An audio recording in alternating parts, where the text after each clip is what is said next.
So let's start at the beginning. You've obviously worked with Spielberg on several occasions, and in all of those other occasions, I guess those were all sort of related to pre-existing properties in a way, and this was a fully original concept. So, what stood out to you about that, knowing that this was a collaborator you had a history with? What was striking to you about this particular opportunity relative to what you'd done before? Um, well, it was different. This is the fifth one I've done that he directed. The 10th one we've done together. So we have done some originals that he produced and I wrote or directed.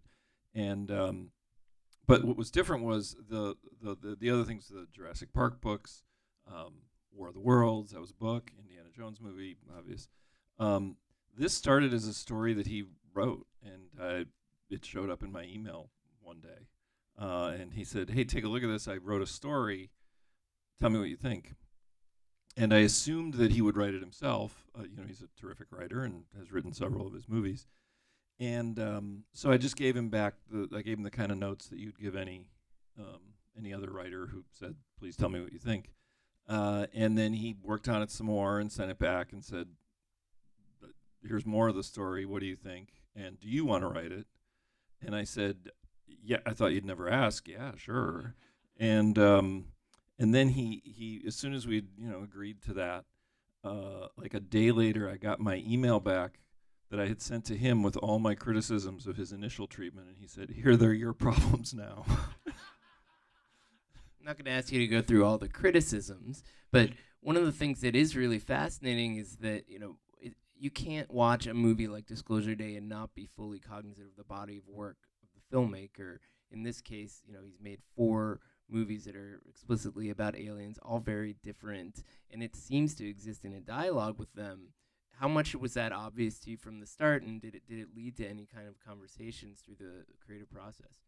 Oh yeah, it was obvious and intimidating because if I was adapting War of the Worlds for him or a book, I'm adapting those properties, and we're talking about, hey, how can we make this better? How can we make this work? How can we make it cinematic?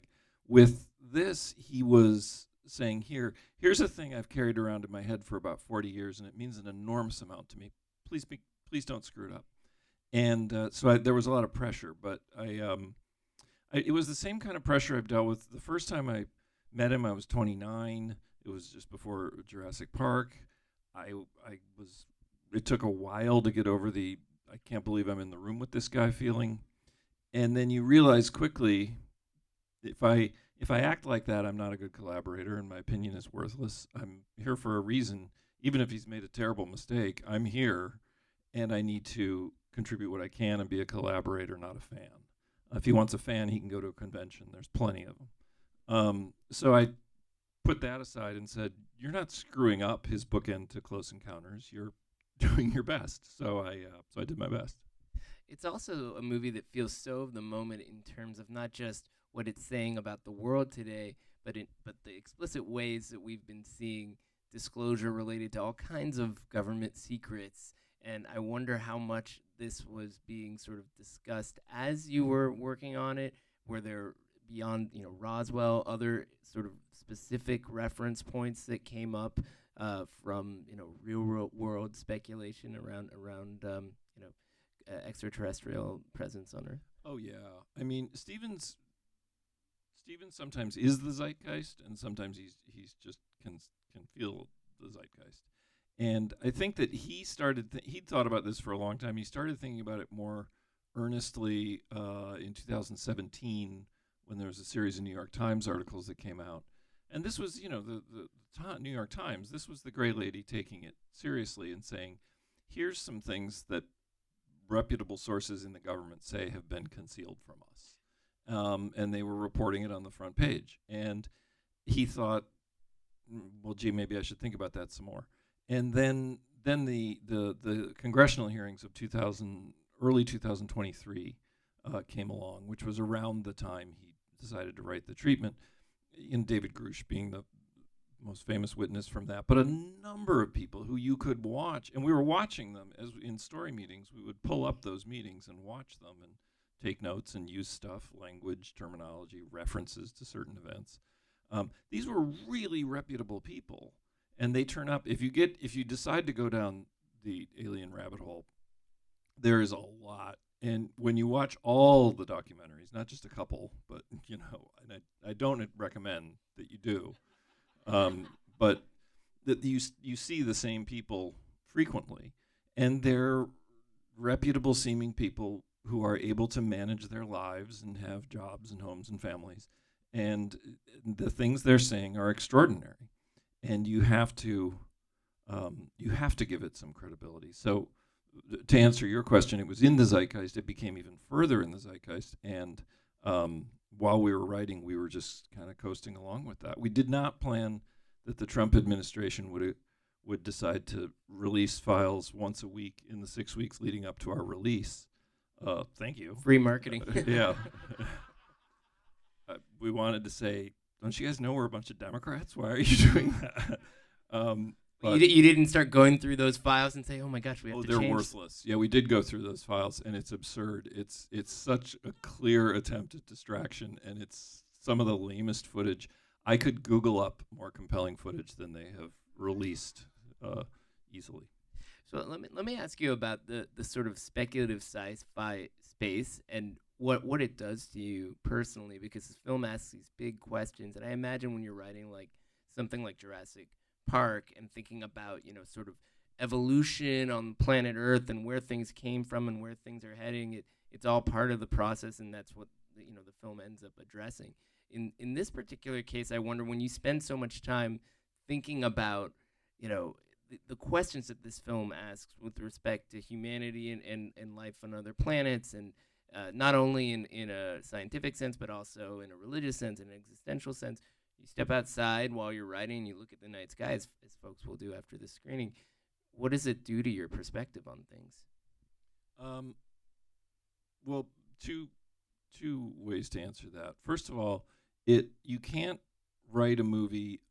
A lot of big science fiction movies also become quite metaphysical and talk about God, or think about God, because you can't. I imagine it's what do they call it for astronauts when they go into orbit? It's the overview effect, that you just suddenly there's a psychological change when you see the planet from a distance. And I imagine from standing on the moon, when you see the tiny ball hanging in the infinite void, it changes your perspective really literally, but also emotionally and psychologically.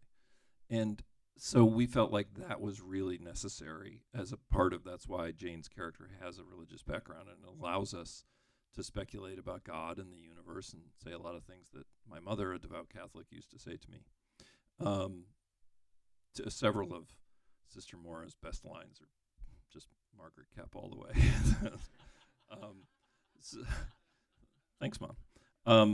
The other part is, what did it do to my perspective? My perspective on whether or not there's three parts to that answer. I really love structure, as you can see.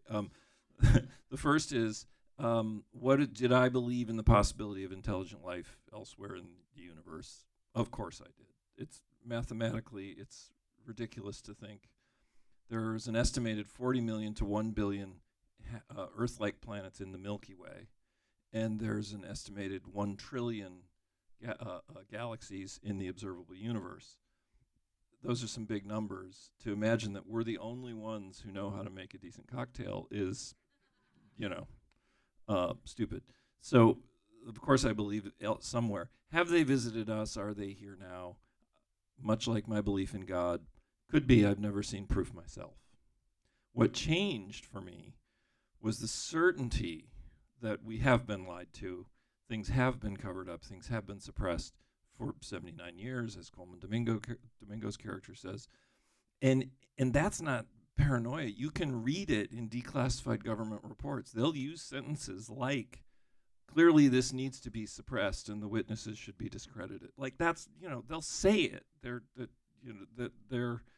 There's an incuriosity about government sometimes because they're interested in preserving power. So that perspective in me changed completely. Yes, of course, we've been lied to.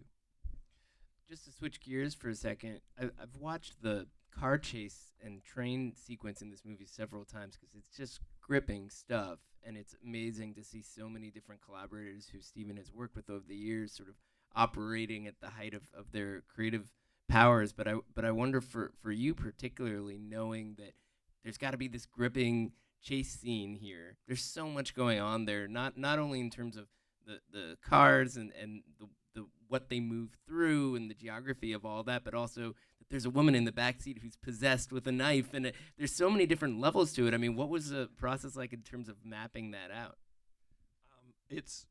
I love writing action for Steven because one of us will have an idea for an action sequence. In this case, him, because he wrote the story, and the action sequence is there, and then he says, okay, now you take a shot at it. He's working with a successful director who is confident is always so much easier than someone who's not, because they say, go ahead, because they know in the end it's going to be exactly the way I want it, the director. So they don't want to trample on your ideas. Maybe you'll have some good ideas. So then I'll write a pass, and I feel like a screenwriter, there's a real dereliction of duty if you don't really work out an action sequence in detail by shot that can be shot. If they had to, they should be able to shoot this next week. It should be thought out that thoroughly, obeying the laws of physics, the time cuts, the intercut, everything should work. And then you give it to the director and see. Because you're the choreographer, it's your job to put the dance moves up on stage and then let everybody change it to make it better, which he does, and he makes it phenomenally better. But the first step is him having an idea. Hey, let's have a car pushed into a train and it gets sucked along with it, and then we do a thing. Great idea. Let me run with it for a while. Then he takes over, and it goes back and forth and back and forth. The other thing is that the last act of this movie, which I know you've said before is what really sold you on the movie, is this really operatic thing that happens where you're cutting between so many different places, some characters we've met before, some that we haven't, and then it just ends. So it's Disclosure Day. It's not the day after Disclosure Day, but do you have a sense of what happens next? Yeah.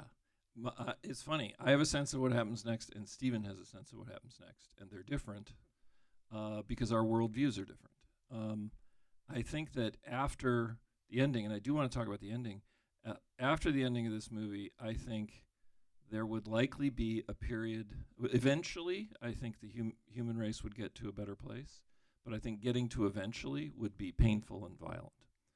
We don't do well with sudden change. We just don't. I mean, a lot of people were killed just for suggesting maybe the sun stays still and we move around it. So can you imagine how upsetting this would be? The ending of the movie, I loved. When I read his treatment, I thought the strongest part was this third act, because he's from the first part of the movie, he's set up this powerful desire for these people to succeed and get this information out. And you want it to happen so badly, or I did. And then you come to care about them and understand them and see the forces they're up against, and all this other work. And they're so close, and it's nearly happening, and yet not. So when they succeed, I found it so emotional. And then how nervy was it to take to 2 hours and 6 minutes into the movie to hang the entire emotional climax on an actress you've never seen before, not only in this movie but in any movie. And then I thought she was phenomenal. I thought she just landed the plane so emotionally, and I loved it. Yeah, everyone's talking about that actress. What can you tell us about who she is and what it was like to see her sort of take on these words you'd written? Courtney Grace is her name. Initially she was scheduled to only shoot a day, because we had 1 day to shoot in the NBC control room. That was the real NBC 30 Rock control room with real NBC 30 Rock technicians. And it was such a frantic day. I was rewriting dialogue all the time with them, saying, "That's not right. Tell me how it's right." And we would change it, and I'd rehearse them, and Steven would be rehearsing them, and then we'd shoot. It was one day to do a lot of stuff. And so she had to be in a studio upstairs so that she could be on the screens. I mean, he could, of course, shoot her later and move her in, but you wanted them to be able to react, so it was a very complex day. And Courtney was in another studio 3 floors away at 30 Rock. And then Steven said, boy, she was great. I'd really like to have another day where I'm up there with her. So I expanded it, the material a bit, and the next day she came back, or maybe 2 days later, I don't know. And we just spent the day with her up in the studio with some expanded material, and Steven was able to direct her one-to-one. And I think that's one of the things he does really well, is adapt on the fly and say, oh wow, this is working, but it can be even better. I need to expand that. And the last thing I wanted to ask you about was the collective experience, because in a way, the climax of the movie is a metaphor for movie-going itself. I mean, to sit with a bunch of people and all look at the same thing and share in some sort of emotional experience is very much something we think about a lot here at the Southampton Playhouse. So I'm curious about, as a writer, how much of that endpoint is something that you keep in mind, not just that you'll have an audience, but you'll have this kind of an audience, a theatrical one. For the movie as you're making it, you mean? Well, in the words of Sam Goldwyn, after he loved a movie, I don't care if it doesn't make a dime as long as every man, woman, and child in America sees it. I always thought it was really funny. We think, of course, we want people to see our movie, and we want, in this movie in particular, we want them to see it in a group, because this movie's about you and the people on either side of you. And it's about empathy and human relations. So while I think it'll hold up on your couch alone at 2 a.m. at home, it's a lot better like this.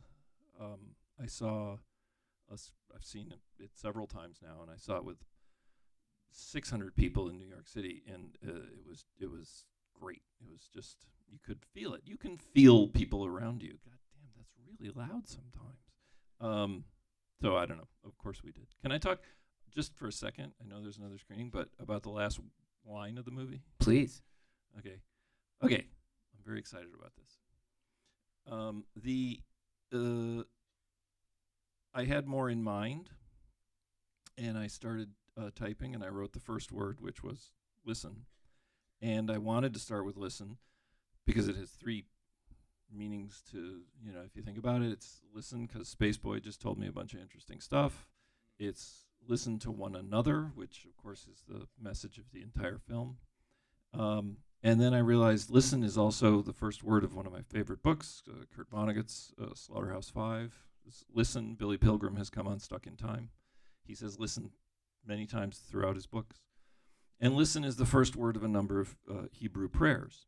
And all that ran through my mind as I was typing. And so I thought, when you have one word that says everything you want to say, you should probably stop talking. So I did. Well, on that note, thank you so much for being here.